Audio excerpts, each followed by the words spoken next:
$2 billion की investment, एक international convention centre शहर मुंबई और कंपटीशन दुनिया के दो बड़े बिलियनर्स अडानी और अंबानी के बीच में। आखिर क्या है ये नया इंटरनेशनल कन्वेंशन सेंटर जिसको बनाने में गौतम अडानी लगभग $2 बिलियन इन्वेस्ट करने वाले हैं, और ये इन्वेस्टमेंट सीधा सीधा compete करेगी रिलायंस ग्रुप के जियो कन्वेंशन सेंटर के साथ। क्या होते हैं कन्वेंशन सेंटर और क्यों इसके ऊपर 2 बिलियन जैसी बड़ी रकम खर्च हो रही है, इसके क्या मायने हैं, क्या भारत के लिए फायदा या नुकसान की बात है, आइए जानते हैं इस वीडियो में। वेलकम टू ज्ञान कोश। पहले समझते हैं कंपटीशन है कहाँ। देखिए, ऑलरेडी अंबानी ग्रुप यानी रिलायंस ग्रुप का एक बड़ा कन्वेंशन सेंटर जियो वर्ल्ड सेंटर मुंबई में एग्जिस्ट करता है, जहां पर बड़े बड़े इवेंट्स होते हैं। स्पेसिफिकली अंबानी वेडिंग भी यहीं हुई थी और कई सारे प्ले या आप देखो एग्जीबिशंस यहां पर होते रहते हैं।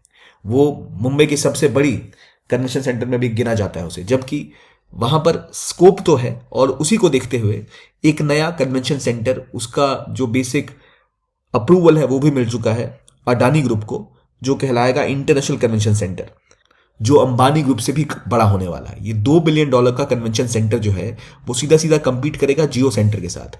जियो सेंटर असल में खुद 1.2 मिलियन स्क्वायर फुट के आसपास का बना हुआ कन्वेंशन सेंटर है। अराउंड 1 मिलियन से 1.2 मिलियन स्क्वायर फीट का ये कन्वेंशन सेंटर है। कंपेयर अगर हम करें उसको आईसीसी के साथ जिसकी बात हो रही है, वो 1.5 मिलियन स्क्वायर फुट बड़ा एक कन्वेंशन सेंटर होगा, जिसके अंदर movies, restaurant, exhibition halls, parking, हर चीज की सुविधा है।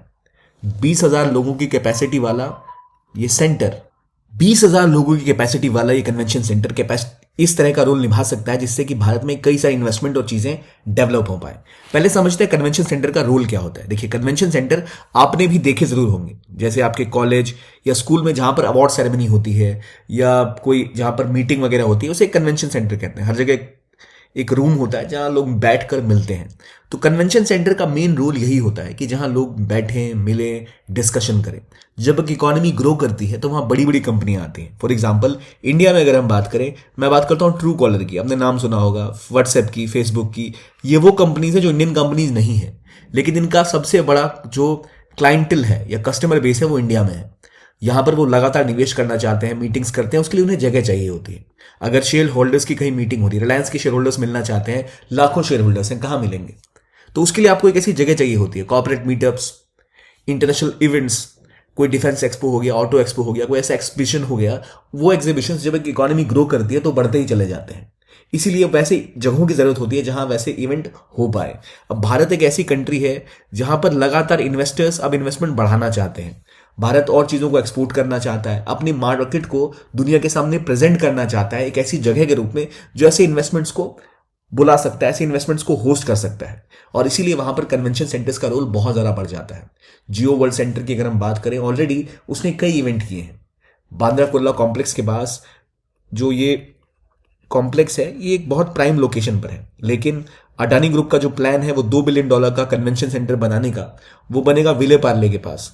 विले पार्ले मुंबई के इंटरनेशनल एयरपोर्ट के पास स्थित है। तो यानी इंटरनेशनल एयरपोर्ट की जो जहां पर जनता आएगी, जो लोग आएंगे, उनके लिए ज्यादा कन्वीनियंट होगा विले पार्ले जाना। इसलिए सीधा कंपटीशन इन दोनों के बीच में होने वाला है। पर क्या मुंबई ऐसे दो कन्वेंशन सेंटर्स ग्लोबल लेवल के, उसमें पास कैपेसिटी है, डिमांड है? तो बिल्कुल है, और आगे और बढ़ेगी। इसलिए कंपटीशन जो अब इंटरनेशनल कन्वेंशन सेंटर का होगा वो जियो वर्ल्ड सेंटर के साथ जरूर होगा, लेकिन इसका मतलब ये नहीं कि कोई बहुत ज्यादा घाटे में पहुंचने वाला है। ये कंपटीशन एक अच्छा कंपटीशन है, क्योंकि कन्वेंशन सेंटर्स जब खुलते हैं तो देश में निवेश आता है, मीटिंग्स होती हैं, एग्जीबिशंस होती हैं। फॉर एग्जांपल, अभी इंडिया का सबसे बड़ा एग्जीबिशन सेंटर या फिर इंडिया का सबसे बड़ा कन्वेंशन सेंटर मुंबई में नहीं बल्कि दिल्ली में है, यशोभूमि, जो द्वारका में लोकेटेड है। इसको भी स्टार्ट इसलिए किया गया था कि इंडिया की जो एशिया में पोजीशन है माइस में, यानी मीटिंग, इंसेंटिव्स, कन्वेंशंस और एग्जीबिशंस में, इनमें ऊपर आ सके। ऑलरेडी अभी अगर भारत की कंपनीज भी कुछ समय पहले कोई बड़े इवेंट करना चाहती थी, मीटअप करना चाहती थी, एग्जीबिशन करना चाहती थी, तो वो भी सिंगापुर जाती थी, दुबई जाते थे या चाइना जाते थे। तो इसलिए इंपॉर्टेंट था कि इंडिया में ऐसी जगह हो जहां पर इस लेवल की रिक्वायरमेंट को पूरा किया जा सके। कन्वेंशन सेंटर्स का एक और रोल होता है कि वहां पर बहुत बड़े बड़े कॉम्प्लेक्सेस होते हैं, इंडोर कॉम्प्लेक्सेस। तो उन कॉम्प्लेक्सेस में कई सारी दुकानें होती हैं, एक पूरा कॉम्प्लेक्स होता है जहां कई जो एक बेसिक डिमांड है लोगों की पूरी होती है। फॉर एग्जांपल, किसी देश की इकोनॉमी जब ग्रो करती है तो लोगों के पास पैसे आते हैं, वो पैसे उन्हें खर्च करने होते हैं, या फिर कल्चरल इवेंट हो गए, या कुछ ऐसी जैसे कॉन्सर्ट्स हो गए, या ऐसी कई चीजें होती हैं जिसको पूरा करने के लिए, या प्ले हो गया, ये सब पूरा करने के लिए आप कहाँ जाओगे जो आपकी रिक्वायरमेंट है? तो ऐसी जगह होनी चाहिए जहां पर ग्लोबल लेवल कैसे इवेंट्स हो पाए। तो उसके लिए जियो वर्ल्ड सेंटर शुरू किया गया है, जहां पर यह स्कोप है कि आप इस तरह के इवेंट्स अटेंड कर पाओ या पहले इस तरह के इवेंट होस्ट किए जा सके। तो उसी के मुकाबले में अगर आप देखें तो वहां अब इंटरनेशनल कन्वेंशन सेंटर की शुरुआत होने वाली है, जो अभी बेसिक फेजेस में ही है अडानी ग्रुप के द्वारा। तो वो सीधा सीधा आमने सामने होंगे। ऑलरेडी ग्लोबली आप देखो तो गैलेक्सी एरिना मकाऊ में है, और फिर आरएसएचपी ने जो कन्वेंशन सेंटर कॉम्प्लेक्स है जैंगजो में, उसको भी जीता है हाल में। वहां पर एक बड़ा कॉम्प्लेक्स वो बनाने वाले हैं।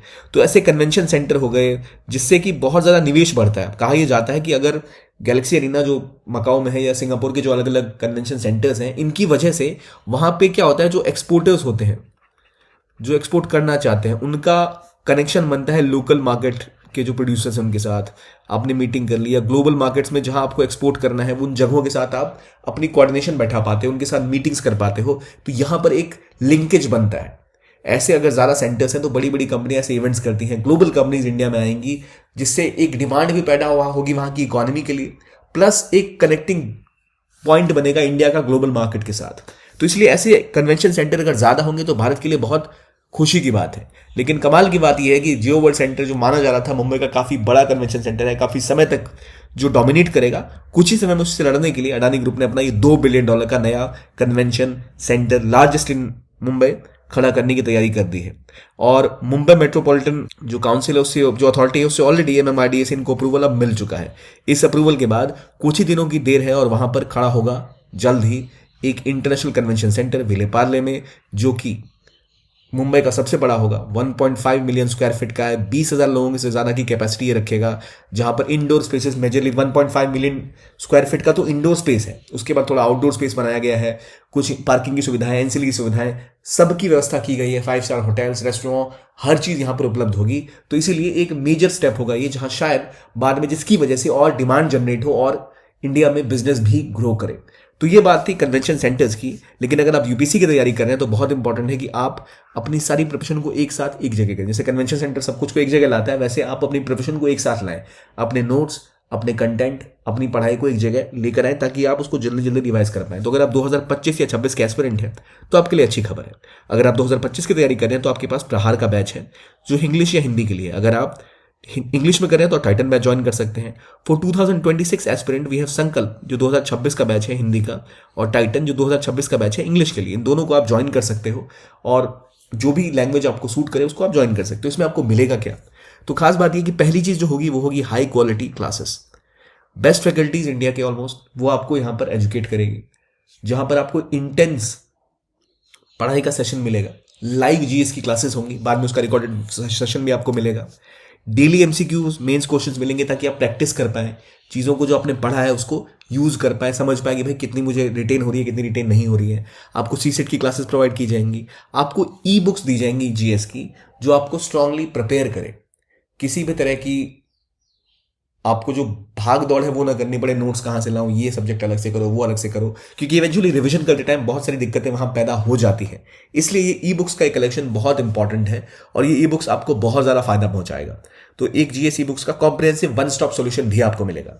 और खास बात ये सब आपको लाखों में नहीं बल्कि 7,999 रुपये से ही शुरू हो रहा है। एडमिशन अभी ओपन है। अगर आप इंटरेस्टेड हैं तो इस वीडियो के डिस्क्रिप्शन बॉक्स में या कमेंट बॉक्स में आपको लिंक मिल जाएगा। उस लिंक पे क्लिक करके आप देख सकते हैं इस कोर्सेज की और डिटेल, और चाहे तो ज्वाइन भी कर सकते हैं। केवल 4,999 से ही स्टार्ट हो रहे हैं कोर्सेज। तो ये बहुत ही किफ़ायती और हाई क्वालिटी क्लासेज आपको उपलब्ध कराएंगे। आई होप अगर आप इंटरेस्टेड हैं तो ज़रूर ज्वाइन करें। और ये था ये वीडियो जहां हमने बात की कन्वेंशन सेंटर्स की, उनका क्या रोल होता है और कैसे जियो और अदानी ग्रुप फिर एक बार आमने सामने है। आई होप आपको अच्छा लगा हो। देखने के लिए बहुत बहुत धन्यवाद। कीप ऑन वॉचिंग ज्ञान कोश and have a nice day.